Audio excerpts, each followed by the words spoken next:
frozen, Charlie. No, we're live. We're live. Right on, man. Here, Charlie Hunter's just left. He just walked off in a huff, ladies. But he's. I don't share the stage with someone with my same name. That's my only stipulation. If I'll play with do anything with anyone, but if your name is Charlie Hunter, we're going to have problems. It's a kind of a linguistic phase cancellation, you know. Exactly.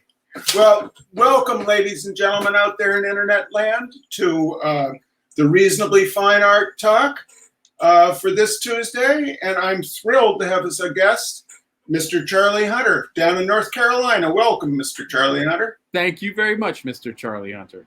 Now, ladies and gentlemen, Charlie Hunter and I first met in 1993 at the Driscoll Hotel, where Charlie Hunter had his debut album. It had just come out on Blue Note Records. And the listing in the South by Southwest program guide said Charlie Hunter Trio. And at that time, I was a music manager of singer-songwriters.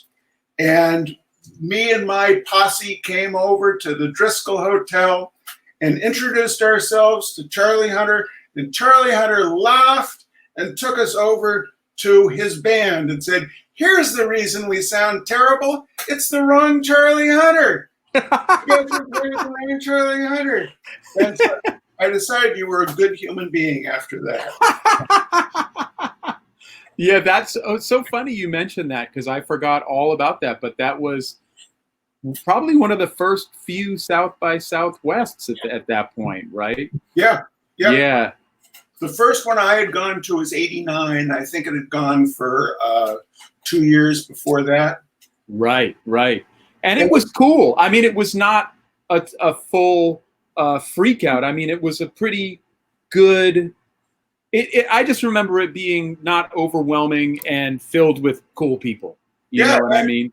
Do you remember they used to have vans that would drive you if you were... They'd go on this circuit around town and just had to stand outside and get a free ride from Mccall up to Emo's or wherever. It was a different world. Totally, man. Absolutely. Yeah, it really was. And I remember at that time you were managing Dar Williams. Correct. And we were not, and there's a few weird Dar Williams connections who I have not actually physically met, but at that time, we were doing laps around the country, and this really obviously is pre-internet. None of us had a computer, but we had her book, The Tofu Toll Booth. Oh, really? Yeah, and we didn't even know that she was a musician because that was so not in our universe. Right.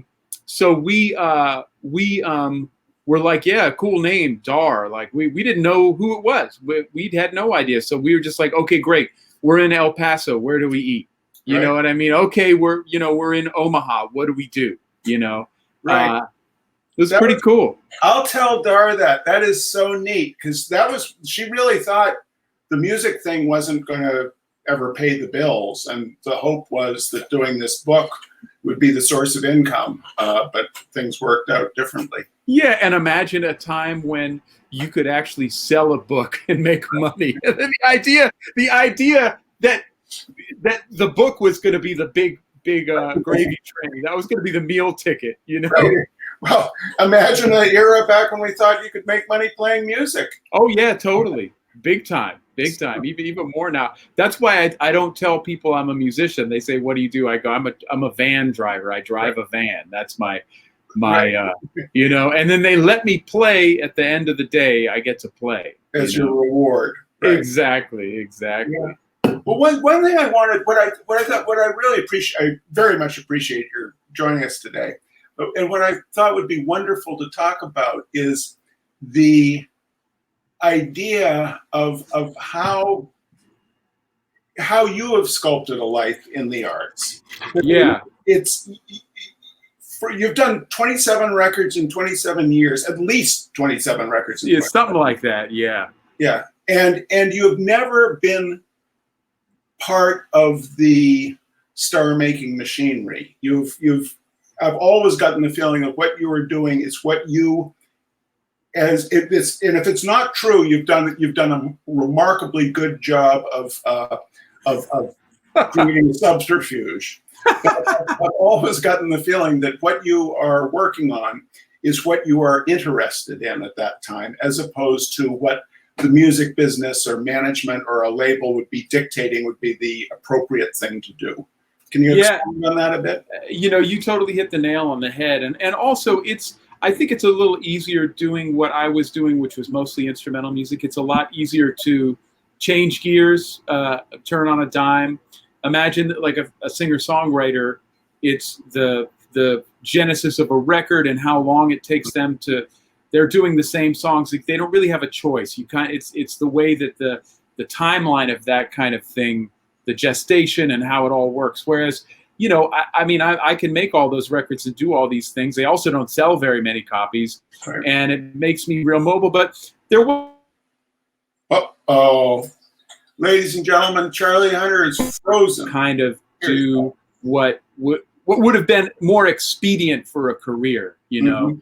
Mm-hmm. And it never really felt right to me. It's not to say that I'm against opportunity or anything like that. It's just that if it doesn't feel right and it's not the right thing, then why should I go chasing after it? And I just felt like really the only way to do this is the old-fashioned way, which is how Duke Ellington did it, and how, you know, early, you know, blues bands, whatever you want to call it, Chitlin Circuit, and punk rock bands. You get in the van and you take your music to the people, and it takes a long time, and you create an audience. And, you know, I'm always doing something a little different, because if I'm not super excited about what I'm doing, I don't want to put the audience through that.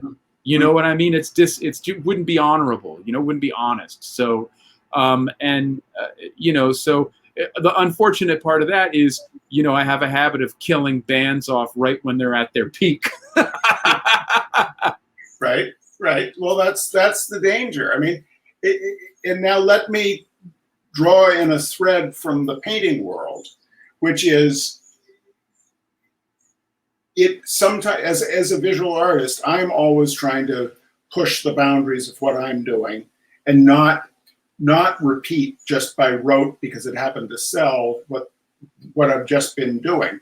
But very often the galleries are like, you're really, you know, this last series is really, that's what we ought to be doing.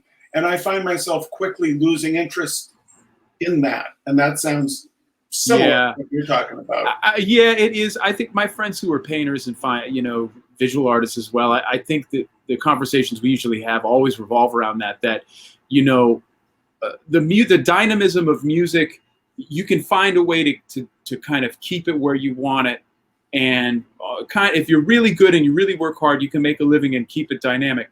The dynamism of visual art, it's very dynamic and it's very intense. And yeah, maybe you do work on a painting for months, but the germ of it, the excitement of it is very dynamic. And the gallery world is in complete opposition to that dynamism.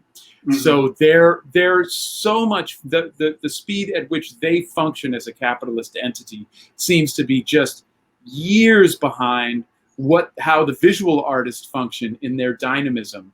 Whereas music, you know, we're just out there doing it. You know what I mean? And it also seems like, from my friends that are in the art world, is, you know, if you're the guy that Kismet decides is going to be the guy, then you're the guy. And it's really a zero-sum game where, you know, one or two people just eat up all of the bandwidth. You know, do you feel like that's kind of correct?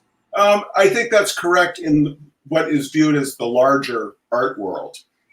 Much like how you are in a genre, I mean, calling someone a genre artist sounds kind of insulting, but it is, as you're not aiming to dethrone Beyonce. No. I'm not aiming to dethrone Damien Hirst, you know. Got you. In my world, I'm the equivalent of a genre artist. I'm the equivalent of a singer-songwriter playing the 200-seat rooms, between 50 and 200 seats. I mean, you're a jazz, you know, instrumentalist playing 70s to 500s. Totally. So it's where we are is very analogous in the great I'm not in any danger. Even if I was 25 years old, I wouldn't be in any danger of being the it boy. Just Right. what I did. Representationalism, drab representationalism, isn't the thing of the moment, and that's fine. Yeah. But that's why I love I was peeping a lot of your work, and I love it. It definitely it evokes in me. I feel that Charles Birchfield vibe, and I feel all of that vibe, and it feels American, and it feels honest, and it brings me to that place. You know what I mean? In a very real way. So. Well, I very much appreciate that, and right back at you. I've always been proud that the other Charlie in the arts. No, but that you are everything you do has integrity to it. It's not you're not churning out. Shoot, lost you. But now you're coming back. You're coming back. Oh, there you go. There you go. Exactly. We're just freezing. It's the way we keep ourselves entertained. Exactly. But I got a question for you, because I have a friend up in Manchester, New Hampshire, not super far from where you are, I don't think. And he actually he's one of, I think, maybe the art director for the Courier Museum there. Okay. His name is Bruce Mccall. I don't know. You may know him. He's a good painter and a really good guy. And that was probably 10, 12 years ago. That was the first time I saw a Birchfield, and it blew my mind. Like, it stopped me in my tracks. That kind of shit happens, especially when you're someone like me who's a musician, and the visual thing is not. When I get hit by something visually, I don't have a lot of knowledge. I don't have a lot of depth in my art history thing. But when something hits me, it's just like I feel it on that musical wavelength, Right. And then I had to see every Birchfield that there was, and then I had to read about his life, and how. What the arc of his career, and how there just came a point where he was just like, fuck it, I'm going to be designing wallpaper now. Right. That's what I think of him as being not industrial designer, but a designer of graphics for applied materials, but then doing those amazing paintings. Yeah. Where did he live? He lived upstate New York. I think Western New York. Uh-huh. Does that sound right? Like, no enough. I'm like, my knowledge of Birchfield is very. It's all good. It's all good. Yeah. But I'm going to read up, ladies and gentlemen. I'm going to read up on Birchfield, and next week we're going to have a little symposium on Birchfield before I talk about what's on the east. We're going to do that. Now, one thing I wanted to ask you about. I mean, you talked about the Birchfield hitting you on that musical level. I very often will have, or there are touchstone records for me that when I'm painting, I will listen to. I'm not looking for kind of a mental stimulate. It's that if I'm painting and listen, if I'm painting in an experimental way, I kind of want to be listening to something that I know the rhythms of, but I still like it to have a certain wildness. Mm-hmm. Chris Whitley's later stuff, like Hotel Vast Horizon and stuff, that's a stunning. Yeah, right? Yeah. He was a badass. He was a badass. Yeah. So, ladies and gentlemen out there in internet land, if you're looking for interesting music, Chris Whitley, start with Living with the Law, because it's very, very accessible. And then you can get into the wilder stuff. And maybe the third or fourth one, get Rocket House or Dirt Floor or Hotel Vast Horizon. Those are all painting records for me. Yeah, yeah. Do you have is there any analogy for you, music, visual art, or not? Is it not a direct sort of thing? I don't know if it is a direct thing like that, but maybe I should make it one. Maybe I should. I think when I'm trying to do this, I'm just trying to get in the zone and tap into, really tap into the feeling, and just try to play with a good sound, a good feel, a good sound, and then to just try to get out of my own way, you know. And I think within that, I think I can be inspired by looking at a piece of art, but it's not at the same time that I'm trying to play music, you know. Right.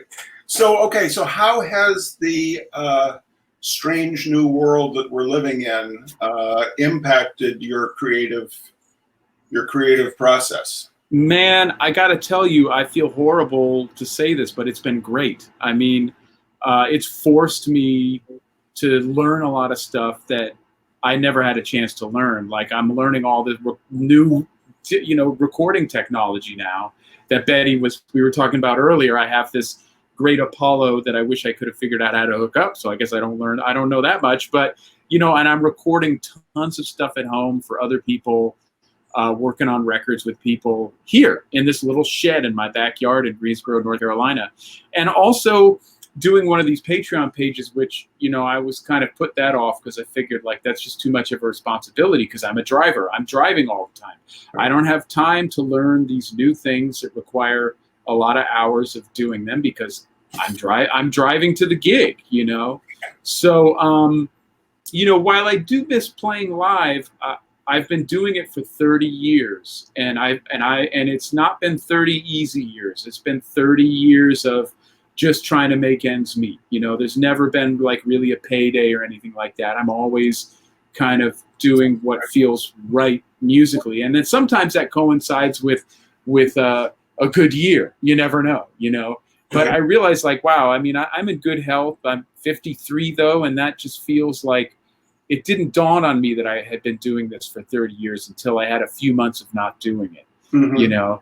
So it's just a matter of reinvestigating, like, well, I'm learning how to make a living from home, and I'm enjoying it a lot, but I do miss playing. And whenever stuff opens up again, which at this point it seems like late 2021, some people are even saying 2022, when that happens again, I'll be happy to go and play. And I'll probably start out by doing some local gigs in my area and try to do regular gigs here. And but I've been enjoying it, man. And you know, I also play drums, and I play regular bass and regular guitar. So I've been helping a lot of the younger people in this area who are really cool artists with great narratives who aren't going to have a chance to work with someone like me that's been around as long as I have and has the expertise. So I've been really trying to work with them and get their music to the next level. And it's been a ball. It's been a blast, you know. How did you, are you like known as in the neighborhood as the guy who actually does music for a living? And so do people come up to you or approach you and say, how do I do this, or how's it go? Yeah, sort of. I mean, well, when I moved here a couple years ago from the New York area, and what I really wanted to do was to start a kind of a music cultural center / venue where I could have my friends who are all these internationally known musicians come through, do like a teaching thing, a clinic during the day, and a gig at night. And it was all going to be sliding scale, so everyone in the community could come. And also so that we could take these younger folks who were anywhere from late teens to mid 20s who were trying to learn music, because they don't know what they don't know. And this is not a wealthy area. So, you know, you like the music school here, UNCG, half the kids are on a Pell Grant, you know. But what I was seeing in all my travels was so much of the music was overrepresented by upper middle class white people. I hate to put it that way, but it really was, because those were the people whose parents, you know, worked hard, or maybe they landed money, who knows, and they could afford to send them to the schools. And at the schools, you know, they learned all of the, you know, curriculum, but you have this same narrative in everything. And I felt like there was so much narrative missing that needed to be back in music, in the music we play. And I felt like it was kind of, at the age I am, it was my responsibility to seek some of these people out and try to make a difference, you know. And so our place was great. We had a great success with it, but we had to shut down because of the virus, and we couldn't afford to keep it open. So now I'm kind of trying to take that, all of the people that were involved, I'm trying to take that in a project by project basis where, you know, we're sending files back and forth. I'm working with a guy named Dante now, who's a great kind of hip hop. I hate to use this term, like hip hop producer, but the way I think of him really is like a hip hop producer / singer songwriter, because he writes these great songs that are like real songs with this insane wordsmithery and all this stuff that, you know, if he was around in the 60s, he would be an instant star, you know.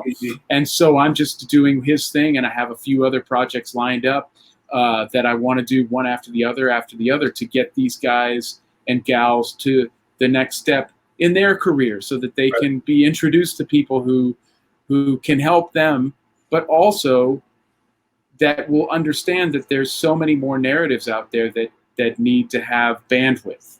Right, you know? right. And now, in the post Covfefevirus world, are you helping their music get out to an audience directly, or are you just helping them create their music? Well, hopefully it's going to be both. I mean, I can only do so much, but, you know, I have a lot of kind of the old connections from being in the business for so long. And I know a lot of people, because I'm a weird niche kind of player. I mean, I've worked really hard and I'm very good at what my specific thing is. So I've garnered a lot of attention from a lot of other musicians that are really, really big names that are like stars. And I want to be able to, when I finish these projects, I want to be able to give them to these people and say, hey, just do me a favor, just listen to this and tell me what you think. Where can this go? How can this be? What's the next step for this? Because that's not my world. You know what I mean? Right. But I know, the thing I know is that there's a lot of sameness out there. And I think a lot of sameness coming from, you know, basically the kind of the, you know, dealing with the capitalist system and how that wants to deal with supply and demand, but also the fact that, again, like a socioeconomic thing of upper middle class group of people that are essentially driving the narrative for everybody else, you know. And I think when people hear stuff from folks that have had an entirely different life experience, I think that's powerful. Right. You know? Right.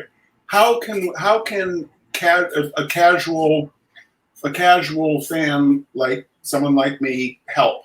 What would be something we could do to help?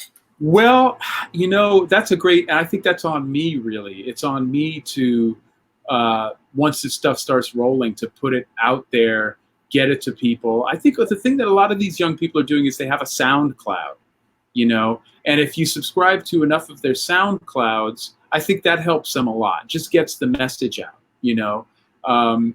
And I think that's about it. I think when I start to figure this music out, then I'll send some. But I mean, honestly, man, I'm sure there are people in your area that need somebody like you to mentor them in their art career. I mean, you probably are already doing that. No, not a one. There's none. Really? They all suck. Yeah. Really? Everyone sucks except me. Yeah, of course there are. Of course there are. And that's actually something we talk about a lot. There's one of the circuit that I'm on is the plein air painting circuit. And that tends to be a bunch of white middle-class people, a lot of former illustrators. We go to a place and as a fundraiser for an arts organization, we paint for a week. We're put up in someone's house, and then they have a gala and they sell the paintings to people. There's one of the plein air events that I do called the Forgotten Coast Plein Air down in Apalachicola, Florida. And that organization exists as a outreach for community building. It's a poor, predominantly of color community that was all oystermen. And that's been devastated by warming temperatures in the Apalachicola Bay. And so they are attempting both vocational education and cultural education. And it's the only plein air event that I go to where the people helping you move the paintings in on the day of the gala are likely to be people of color, as opposed to other very nice people just like me. Right. And I think I'm a ambassador. It's the same as having a string sponsorship. Right. I'm an ambassador for Royal Talons North America. They make the paints that I use, Cobra, Boyle, and they are getting very, with the post George Floyd, with us ambassadors and the people who run the company, have been having a really fairly intensive conversation about what kind of meaningful outreach we can be doing to help other stories get heard. Because you can send a whole bunch of high quality oil paint to kids who would have no idea how to use it. It would be like sending very, very good guitar gear. Oh, shoot, we froze. Oh, he froze? He's back. He's back. Now we're good. Come back. We're back. But I mean, yeah. I just thought you really didn't approve of what I was saying, because you're just sitting there like. This is some bullshit, Charlie Hunter. That guy. But that kind of outreach and figuring out how to build it in a meaningful way rather than just a one-off. Here you go. You're hungry. Yeah. Banana. You know. Yeah, so. Yeah, and that's really important. I think it's you get into all that Marxist stuff about the means of production and all of this stuff, but it's actually very, very heavy stuff, because I mean, I know when I grew up, we didn't have. I mean, I had. My grandfather on the East Coast was a lawyer, Jewish lawyer, but the way we grew up was my mom's rebellion against that. So we basically grew up as lived in a school bus, sometimes street people, whatever, very much with a whole welfare food stamp vibe. And so within that vibe, even though I was not a black person, you still would see certain things like, oh, wait a minute, that's not accessible to me. It's not culturally accessible because I don't know how to fill out the forms. Mm-hmm. Or it's not something that I would like because those people see me in the way that I act and I dress and they're being very negative. I can feel that because when you're young, you really feel that. And I think with a lot of people, it's really creating an outreach that creates a welcomeness and an accessibility and allows them to understand that they have as much right to be a part of this this kind of a creative culture as anybody else does. And even they may have more of a right because their narrative is in short supply, So I totally understand what you're saying. Just getting people to believe nah, you can do this. Right. This is, even though it may be there, you send them the paint, you got to make everything around that accessible. Makes sense. Yeah.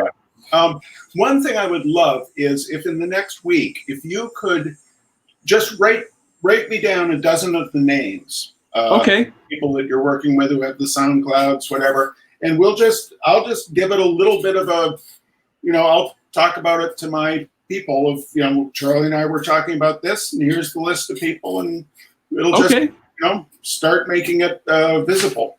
Great. Now you're doing your own Patreon, and I just joined your Patreon. Oh, get out of here! I did yesterday. Well, I appreciate it. Thanks, man. Yeah. The big money. Do you find that platform? For those who don't know, Patreon is basically it's like having a sustaining membership in the creativity of someone or an organization. How are you enjoying doing that? Yeah. I mean, at first I was like, oh, what the hell? How does this work? I was very, very hesitant. Resistant to it. I didn't want to deal with it. But then I did it, and I realized this is actually pretty fun, and it's actually pretty fun to have a community like this, where basically, I was doing some lesson-oriented stuff. And then I would just share music with them, share videos, do all this stuff. And then I try to have every month, I try to have kind of a Zoom hangout with as many people that want to do it, just so that we can just talk about, music, talk about maybe specific guitar techniques, to really talk about anything anybody wants to do. You know what I mean? Right. And I'm liking it. I mean, I'm kind of learning the rhythm of it, of kind of being like the content producer now, which is kind of like a trip. But the people that are on there are great. And I realized, like, look, man, when I was a kid and learning, if I could have like pay $5 a month to like hang out with Tuck Andrus or Joe Pass all the time, I think I would have had a heart attack. You know, totally. Tuck Andrus was of Tuck and Patty. Yeah. I was reading that it said it was one of your big influences. Oh yeah, dude's killer, man, killer. Yeah. Well, I think this has been terrific to get a chance to chat a little. It's the longest conversation you and I have actually ever had. Yeah, it totally is, man. This is fantastic. Can I find this and like repost it to my Facebook or something like that, or does it just happen once? No, it'll be up on my YouTube channel. It's archived. It'll be archived on my art page. But yes, okay, you really can. Okay, great. And we've got a crawl there, or a caption saying how you can learn more about Charlie Hunter. Oh, cool. Charlie Hunter. Are there any other Charlie Hunters that have played any role in your life whatsoever? Not really. No, I think you're the only one I've met. But a Scottish person told me that if you go to like Glasgow or Edinburgh and you open up the phone book, back when they had phone books, you open it up to Hunter, there's a lot of Charlie Hunters. Oh, really? Yeah, apparently it's a pretty common name there. But no, you're the only other one I've met, you know. Very funny. There's something wonderful about it. Feels like there's a life that someone else is having that's pretty good, that you're getting to live a little bit by proxy, because they've got yeah. Well, I mean, I don't know if this happened to you, but I imagine it did, but back in kind of like the early days, like the more email days, and because you were involved in the music universe, I would get emails intended for you. Mm-hmm. Oh yeah, and I'd be like, yeah. And when we met, I would be, okay, well, this is the other Charlie Hunter. This is the guy you want. on my art webpage, it's got a bunch of, Charlie Hunter on Facebook, Charlie Hunter on Instagram, Charlie Hunter the Jazz Dude is a third link. I've got a link to your page on my webpage. But if you wonder why Blue Note didn't pick up your contract, it's because they sent it to me, and I sent They did. Oh, the funny, you say that, but actually they did send the wrong checks. They sent checks to the wrong people at one point. Oh yeah, and the people that got the checks didn't say anything about it. They just cashed them.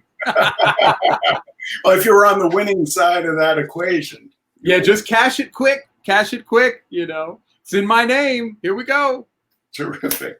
Well, thank you so much, Charlie. Hey, thank you. This has been fantastic, man, and best to you and all your endeavors. All right, and to you as well. Keep us apprised of what's going on. I shall, man. Thank you so much. Stay healthy. All right, you too, man. Take care. Bye-bye. Bye.